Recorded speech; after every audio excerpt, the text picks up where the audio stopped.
the zone, as they put it, with immigration agents here in New York City.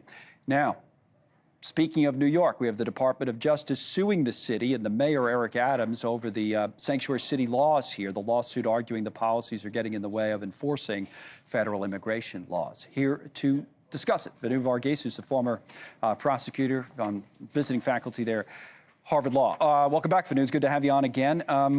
Let me, you know about this case, and now it's kind of a couple of things have come up as a result of it, including this lawsuit. Pam Bondi and company at DOJ, do they have a case in suing New York City? What would you say about it? The short answer is yes. I mean, there is the supremacy clause of the United States Constitution, which says that whenever federal and state law conflict, federal law is the supreme law of the land. And, I read through the complaint. It's lengthy. It's 204 pages.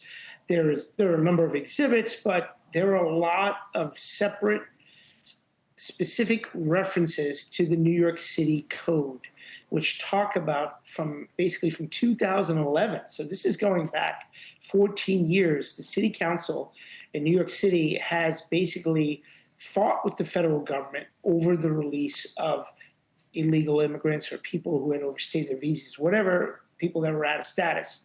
So yes, the government has a strong case here against the city of New York.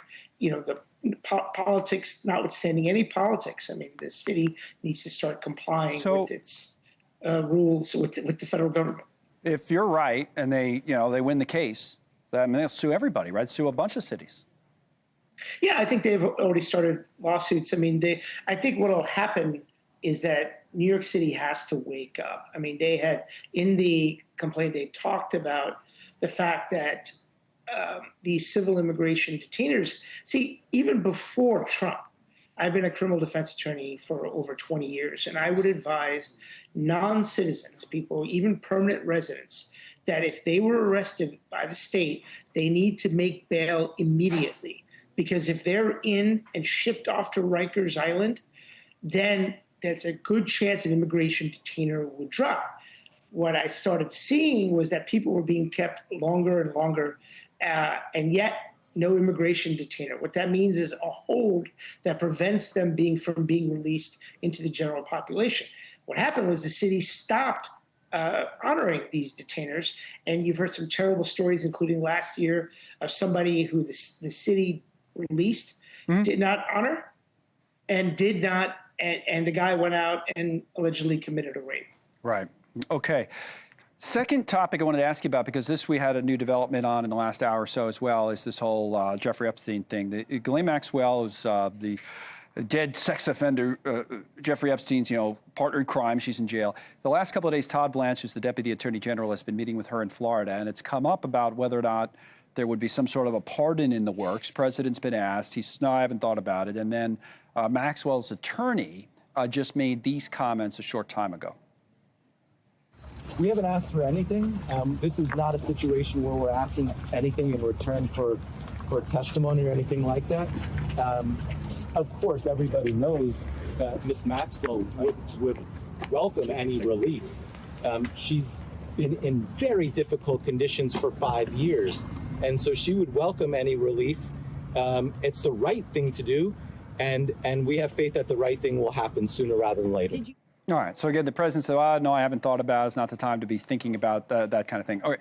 We know this is the president's discretion on a pardon. We know that legal question. We've seen that play out time and time again over the years. I guess what I'm interested in from your perspective is sort of on a case like this, not even just this case in particular, but a case like this, you're the Deputy Attorney General of the United States, right? And you're talking to this woman, who's in jail. Can you believe anything a witness like this is saying? Can it be useful to an investigation? I mean, how do you even handle something like this if maybe she's looking to cut a deal like that?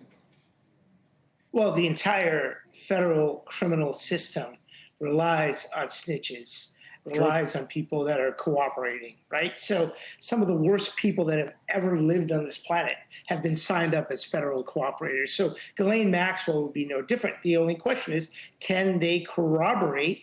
Can they figure out a way to independently prove what she's saying?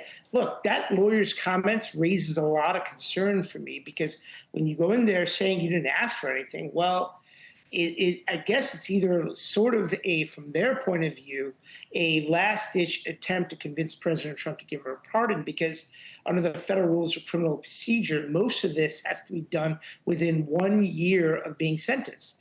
And she's over that year.